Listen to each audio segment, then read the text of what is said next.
Yes, വിരലിലെണ്ണാവുന്ന ദിവസം നിങ്ങൾ കാത്തിരിക്കൂ എന്നാണ് ഇപ്പോൾ പ്രതിപക്ഷ നേതാവ് പറയുന്നത്. ഈ വാർത്തയുടെ വിശദാംശങ്ങളുമായി മഞ്ജുഷ് ഗോപാലും വി അരുണുമാണ് ചേരുന്നത്.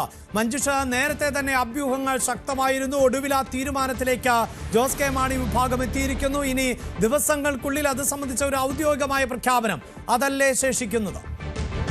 അഭിലാഷ്, കേരള കോൺഗ്രസിനെ കുറിച്ച് പലപ്പോഴും വാർത്തകൾ വരുമ്പോഴും അതെല്ലാം നിഷേധിക്കാറാണ് പതിവ് നേതാക്കൾ. പക്ഷേ ഇപ്പോഴും അങ്ങനെ നിഷേധിക്കുന്നുണ്ടെങ്കിലും ആ നിഷേധത്തിന് പിന്നിൽ ഇത് അംഗീകരിക്കുന്നതിന് തുല്യമായ രീതിയിലുള്ള പ്രതികരണമാണ് എന്ന് തന്നെ നമുക്ക് മനസ്സിലാക്കേണ്ടി വരുന്നു. കാരണം കേരള കോൺഗ്രസ് മാണി വിഭാഗം UDF-ലേക്ക് മടങ്ങി വരാൻ തീരുമാനമെടുത്തു കഴിഞ്ഞു. അതായത് ജോസ് കെ മാണി ആ തീരുമാനം എടുത്തു കഴിഞ്ഞു. കോൺഗ്രസ് നേതാക്കളുമായി ചർച്ച നടന്നു.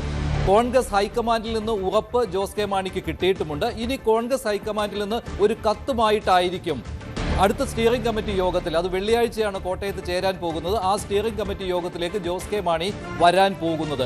ഇനിയുള്ളത് കേരള കോൺഗ്രസ് എമ്മിൽ നിന്ന് മുഴുവൻ നേതാക്കളും, സ്റ്റിയറിംഗ് കമ്മിറ്റിയിലെ എല്ലാ നേതാക്കളും, എല്ലാ MLA-മാരും ജോസ് കെ മാണിക്കൊപ്പം UDF-ലേക്ക് പോകുമോ എന്ന ചോദ്യമാണ്. അതിന് ഇപ്പോഴത്തെ നിലയിൽ നൽകാനാവുന്ന ഉത്തരം എന്ന് പറയുന്നത് അങ്ങനെ ആവില്ല എന്നാണ്. ഇപ്പോൾ മന്ത്രി പദവിയിലിരിക്കുന്ന റോഷി അഗസ്റ്റിൻ, അദ്ദേഹമാണ് അല്പം മുമ്പ് നിലപാട് വ്യക്തമാക്കിയത്. റോഷി അഗസ്റ്റിൻ നിലവിൽ LDF-ൽ തുടരുവാൻ തന്നെയാണ് തീരുമാനിച്ചിരിക്കുന്നത്. അതായത് ജോസ് കെ മാണിക്കൊപ്പം UDF-ലേക്ക് മടങ്ങുവാനായിട്ട് ഇപ്പോൾ കാരണങ്ങളില്ല എന്ന നിലപാടിലാണ്. അത് ധാർമ്മികതയ്ക്ക് നിരക്കുന്നതല്ല എന്നാണ് റോഷി അഗസ്റ്റിന്റെ നിലപാട്. പിന്നെ റാന്നി MLA പ്രമോദ് നാരായണനും ജോസ് കെ മാണിക്കൊപ്പമല്ല, ബാക്കി എല്ലാവരും, ബാക്കി 3 MLA-മാരും ജോസ് കെ മാണിക്കൊപ്പമുണ്ട്. ആകെയുള്ള 5 MLA-മാരിൽ 3 പേർ ജോസ് കെ മാണിക്കൊപ്പമാണ്. മടങ്ങുവാനുള്ള താല്പര്യം, ജോസ് കെ മാണി എന്ത് തീരുമാനമെടുത്താലും അതിനൊപ്പം നിൽക്കുവാനുള്ള നിലപാടിൽ തന്നെയാണ് മറ്റ് 3 MLA-മാരും എന്ന കാര്യവും ഉറപ്പായി കഴിഞ്ഞിരിക്കുകയാണ്. അതായത് Changanassery MLA Jom Michael, Kanjirappally MLA M Jayaraj, അതുപോലെ തന്നെ പൂഞ്ഞാർ MLA സെബാസ്റ്റ്യൻ കളത്തിക്കൽ, ഈ 3 പേരും മടങ്ങുവാനുള്ള ജോസ് കെ മാണിയുടെ തീരുമാനത്തിനൊപ്പമാണ്. അതേസമയം റോഷിയും പ്രമോദ് നാരായണനും എതിർപ്പ് അറിയിച്ചു കഴിഞ്ഞു. അതിനർത്ഥം എന്ന് പറയുന്നത് ഈ രീതിയിലാണ്, ഈ സാഹചര്യത്തിൽ ഒരു മാറ്റവും ഉണ്ടായില്ല എങ്കിൽ കേരള കോൺഗ്രസ് എം പിളരുന്നു എന്ന ഒരു നിലയിലേക്ക് കൂടി കാര്യങ്ങൾ പോകും. അതായത് ഒരു തവണ കൂടി കേരള കോൺഗ്രസ് എം പിളർപ്പിലേക്ക് പോകും എന്നുള്ളതാണ്. വെള്ളിയാഴ്ച ഒരു നിർണായകമായ ദിവസമാണ്. വെള്ളിയാഴ്ച കൊണ്ട് പക്ഷേ അവസാനിക്കാൻ പൂർണ്ണമായും സാധ്യതയില്ല. അതിനുശേഷവും ചർച്ച തുടങ്ങേണ്ടി വരും. റോഷി അഗസ്റ്റിൻ നിലവിൽ LDF വിടില്ല എന്ന നിലപാടിൽ തന്നെയാണ്. കോൺഗ്രസുമായുള്ള ചർച്ചയിൽ സീറ്റ് ധാരണ പോലും അതിൻ്റെ ആദ്യപടിയാണ് കേട്ടോ. അത് പൂർണ്ണമായിട്ടും അങ്ങനെയെന്ന് പറയാൻ കഴിയില്ല എങ്കിലും സീറ്റുകളുടെ കാര്യത്തിൽ പോലും ആദ്യ ധാരണയായി കഴിഞ്ഞു. കഴിഞ്ഞ തവണ 12 സീറ്റുകളാണ് LDF-ൽ ചെന്നപ്പോൾ ജോസ് കെ മാണി വിഭാഗത്തിന് മത്സരിക്കാൻ കിട്ടിയത്. 13 ആയിരുന്നു. അവസാനം കുറ്റ്യാടി അവസാന നിമിഷം CPM തന്നെ ഏറ്റെടുക്കുകയായിരുന്നു. ഈ വർഷം അത് തിരികെ ജോസ് കെ മാണിക്ക് നൽകുമെന്നും പറഞ്ഞിരുന്നു. അങ്ങനെ 13 സീറ്റുകൾ ഇത്തവണ മത്സരിക്കാൻ കിട്ടിയേനെ. പക്ഷേ ഇപ്പോൾ UDF-ലേക്ക് പോകുമ്പോൾ അതിൽ നഷ്ടമുണ്ടാകും. അതിന് കാരണം അവിടെ കേരള കോൺഗ്രസ് ജോസഫ് വിഭാഗമുണ്ട്. ഈ 12 സീറ്റുകളിൽ ഇത്തവണ ജോസ് കെ മാണിക്ക് മത്സരിക്കാൻ കിട്ടുന്നത് 9 സീറ്റുകളും കേരള കോൺഗ്രസ് ജോസഫ് വിഭാഗത്തിന് 6 സീറ്റുകളുമാണ്. അതായത് നേരത്തെ ഈ 2 കേരള കോൺഗ്രസുകളും ഒരുമിച്ച് നിന്നിരുന്ന സമയത്ത് UDF-ൽ കിട്ടിയിരുന്നത് 15 സീറ്റുകളാണ് മത്സരിക്കാൻ. അപ്പോൾ അങ്ങനെ വരുമ്പോൾ 9-6 എന്ന രീതിയിൽ വീതം വെക്കേണ്ടി വരും. അത് പക്ഷേ അന്തിമ തീരുമാനമല്ല, ഇപ്പോഴത്തെ നിലയിലുള്ള ധാരണയാണ്. മറ്റൊന്ന്, കഴിഞ്ഞ തവണ മത്സരിച്ച ഏതെല്ലാം സീറ്റുകൾ കിട്ടും എന്നുള്ളത്. കഴിഞ്ഞ തവണ UDF-ൽ മത്സരിച്ച് ജയിച്ച കേരള കോൺഗ്രസ് ജോസഫ് വിഭാഗത്തിന് ജയിക്കാനായത് 2 സീറ്റുകളിലായിരുന്നു. കടുത്തുരുത്തിയും തൊടുപുഴയിൽ പാർട്ടി ചെയർമാനും, കടുത്തുരുത്തിയിൽ മോൻ ജോസഫും. ഈ 2 സീറ്റുകളും അവർക്ക് തന്നെ കിട്ടും ജോസഫ് വിഭാഗത്തിന്. പിന്നെ കേരള കോൺഗ്രസ് എമ്മിന് അവർ ജയിച്ച 5 സീറ്റുകൾ, LDF-ൽ ജയിച്ച 5 സീറ്റുകളും UDF-ലേക്ക് വരുമ്പോഴും അവർക്ക് കിട്ടും. ഓർക്കേണ്ട കാര്യം, റോഷി അഗസ്റ്റിൻ മത്സരിച്ച് ജയിച്ച ഇടുക്കിയും പ്രമോദ് നാരായണൻ മത്സരിച്ച് ജയിച്ച റാന്നിയും ഇതിലുൾപ്പെടും. അതായത് ജോസ് കെ മാണി UDF-ന് നിലവിൽ നൽകിയിരിക്കുന്ന ഉറപ്പ് റോഷി അഗസ്റ്റിൻ ഉൾപ്പെടെയുള്ളവരായിരിക്കും UDF-ലേക്ക് വരാൻ പോകുന്നത് എന്നാണ്. അതായത് പാർട്ടിയിൽ ഒരു പിളർപ്പുണ്ടാവുകയില്ല. 5 MLA-മാരും തന്നോടൊപ്പം നിൽക്കും. അങ്ങനെ തന്നെയായിരിക്കും UDF-ലേക്ക് വരിക എന്നുള്ള ഒരു ഉറപ്പാണ് കോൺഗ്രസ് നേതാക്കൾക്ക് നൽകിയിരിക്കുന്നത് ജോസ് കെ മാണി. പക്ഷേ അതിപ്പോൾ റോഷി അഗസ്റ്റിൻ ഇതുവരെ അംഗീകരിച്ചിട്ടില്ല. വെള്ളിയാഴ്ച സ്റ്റിയറിംഗ് കമ്മിറ്റി യോഗം അതുകൊണ്ട് തന്നെ നിർണായകമായിരിക്കും. അങ്ങനെ വരുമ്പോൾ കഴിഞ്ഞ തവണ കേരള കോൺഗ്രസ് ജോസഫ് വിഭാഗം UDF-ൽ മത്സരിച്ചത് 10 സീറ്റുകളിലാണ്. അതിൽ ജയിച്ച 2 സീറ്റുകൾ അവർക്ക് കിട്ടും. പിന്നെ 4 സീറ്റുകൾ കൂടി കിട്ടും. അങ്ങനെ വരുമ്പോൾ 4 സീറ്റുകൾ അവർക്ക് വിട്ടുകൊടുക്കേണ്ടി വരും. 10-ൽ 6 സീറ്റുകളിലെ മത്സരിക്കാൻ സാധിക്കുകയുള്ളൂ. ജോസ് കെ മാണിക്കാകട്ടെ, ജോസ് കെ മാണി വിഭാഗത്തിനാകട്ടെ ജയിച്ച 5 സീറ്റുകൾക്ക് പുറമെ 4 സീറ്റുകൾ, കഴിഞ്ഞ തവണ തോറ്റ 4 സീറ്റുകൾ കൂടി കിട്ടും. അതിനിർണായകമായ മറ്റൊരു കാര്യം എന്ന് പറയുന്നത് ഇതിൽ പാലായും ഉൾപ്പെടും എന്നുള്ളതാണ്. ജോസ് കെ മാണിയുടെ ആവശ്യം പാലാ സീറ്റ് വേണമെന്നാണ്.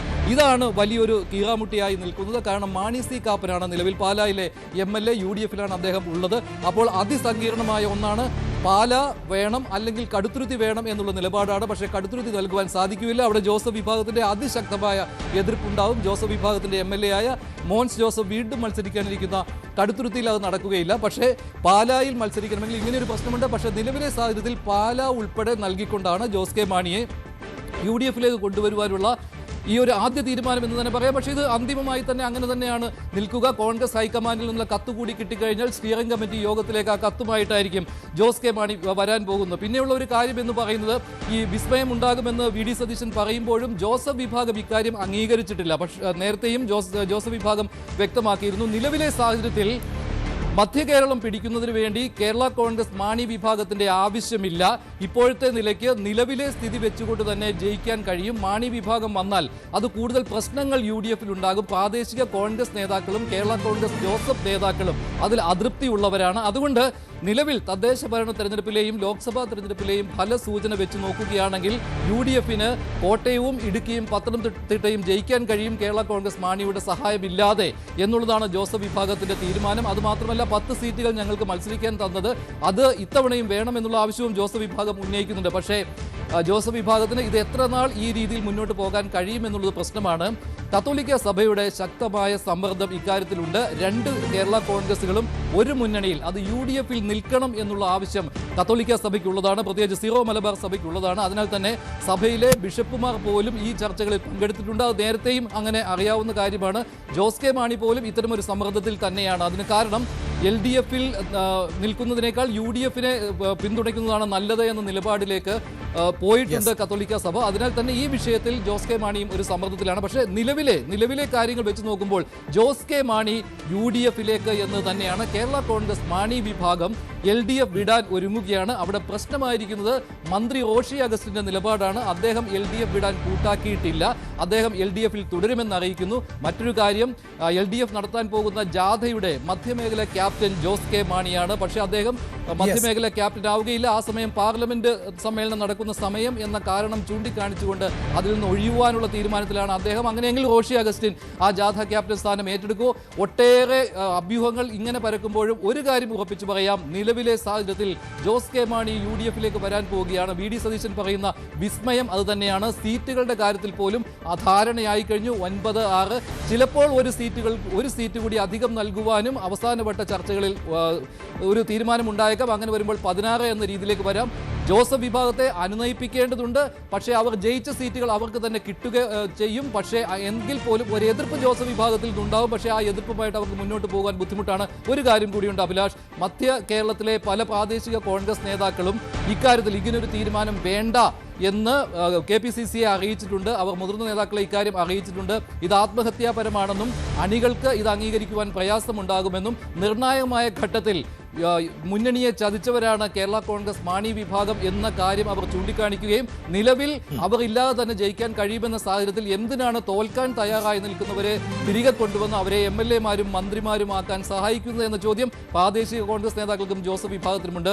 പക്ഷേ UDF-ന്റെ പൊതുവായ നിലപാട്, പ്രത്യേകിച്ച് മുസ്ലിം ലീഗിന്റെ നിലപാട് ഇതായിരുന്നു. നേരത്തെ തന്നെ പറഞ്ഞിട്ടുണ്ട്, കോൺഗ്രസിന്റെ ലീഡർഷിപ്പിന്റെയും നിലപാട് ജോസ് കെ മാണി വരട്ടെ, മുന്നണി കൂടുതൽ ശക്തമാകട്ടെ എന്നതായിരുന്നു. ക്രൈസ്തവ ന്യൂനപക്ഷങ്ങൾക്കിടയിലുള്ള പഴയ മേൽക്കൈ തിരിച്ചു പിടിക്കുവാൻ UDF-ന് കഴിയുന്ന ഒരു സാഹചര്യത്തിൽ ജോസ് കെ മാണി വരട്ടെ എന്ന നിലപാടായിരുന്നു. അത് പ്രകാരം കാര്യങ്ങൾ മുന്നോട്ട് പോകുമ്പോൾ വെള്ളിയാഴ്ചത്തെ കോട്ടയത്ത് ചേരാൻ പോകുന്ന സ്റ്റിയറിംഗ് കമ്മിറ്റി യോഗം ഒരിക്കൽ കൂടി കണ്ണുകൾ കോട്ടയത്ത് സൂചിപ്പിക്കുന്നത്.